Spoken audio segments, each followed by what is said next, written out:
Depuis qu'on est tout petit, on nous apprend une chose. Il faut avoir peur de l'échec. On le voit comme une sorte de défaite, quelque chose d'un peu honteux. C'est une idée qui est vraiment ancrée dans notre culture. Mais et si tout ça était faux? Et si on retournait complètement cette perspective? Voilà la question qu'on va se poser. Et si l'échec n'était pas du tout une fin en soi, mais un cadeau, une occasion unique d'apprendre, de grandir? C'est vraiment l'idée centrale qui va nous guider. Alors, pour commencer, il faut bien comprendre le problème de fond. L'échec, c'est souvent lié à une peur quasi universelle. Une peur qui, bien trop souvent, nous paralyse complètement. Et cette peur, c'est un frein énorme à notre développement. C'est ce qui nous empêche de prendre des risques, d'essayer de nouvelles choses, bref, de sortir de notre petite zone de confort. On a peur du jugement, de décevoir, de ne pas être à la hauteur. Du coup, le réflexe, c'est souvent de ne rien tenter du tout pour être sûr de ne pas se tromper. Bon, alors comment on change ça? Eh bien en changeant complètement notre façon de voir les choses. Il faut arrêter de voir l'échec comme un mur, mais plutôt comme un feedback, une information. Et c'est là que tout se joue en fait. L'échec, ce n'est pas une finalité, ce n'est pas le point final. C'est juste une information qui nous dit « Ok, cette approche-là, elle ne fonctionne pas ». Chaque échec nous apprend quelque chose sur nous, sur nos compétences, nos limites. Il nous permet de nous ajuster, de nous améliorer et au final de devenir plus forts.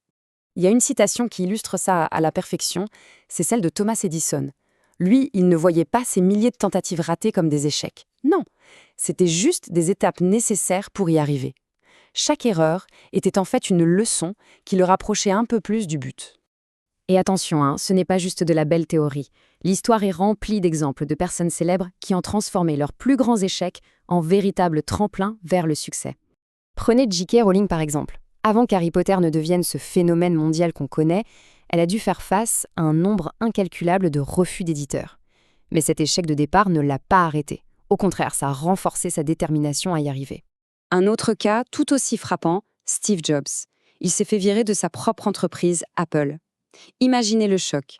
Il a lui-même dit que c'était dévastateur. Pourtant, avec le recul, c'est cet échec qui a été le catalyseur de sa créativité, qui l'a poussé à créer Next et Pixar, avant son retour triomphal chez Apple. Et puis, il y a Michael Jordan. Considéré comme le plus grand basketteur de tous les temps, eh bien, il n'a pas été retenu dans son équipe au lycée. C'est cet échec-là qui a allumé le feu en lui. Le point commun entre toutes ces histoires, ces personnalités ont toutes su apprendre de leurs erreurs et surtout persévérer. D'accord, mais alors comment on passe de la théorie à la pratique? Comment fait-on concrètement pour apprendre d'un revers? En fait, on peut décomposer le processus en 5 étapes assez simples. D'abord, il faut analyser froidement qu'est-ce qui n'a pas marché et pourquoi. Ensuite, ne pas hésiter à demander un avis extérieur, un autre regard. La 3e étape est cruciale, il faut en tirer une leçon, transformer l'expérience en savoir. Puis, fort de cet apprentissage, on se fixe de nouveaux objectifs. Et enfin, l'étape la plus importante de toutes, on recommence, on persévère, on ne lâche rien. Tout ça pour dire que cet état d'esprit, ce n'est pas juste une petite astuce de développement personnel. C'est bien plus que ça. C'est vraiment la clé pour atteindre l'excellence. Parce que c'est en surmontant les obstacles, en se relevant après une chute, qu'on développe la résilience, la créativité, la persévérance. Et ces qualités, ce sont les vrais ingrédients du succès. Donc, l'échec n'est pas l'opposé du succès, il fait partie intégrante du chemin qui y mène. On assiste vraiment à un changement complet de perspective.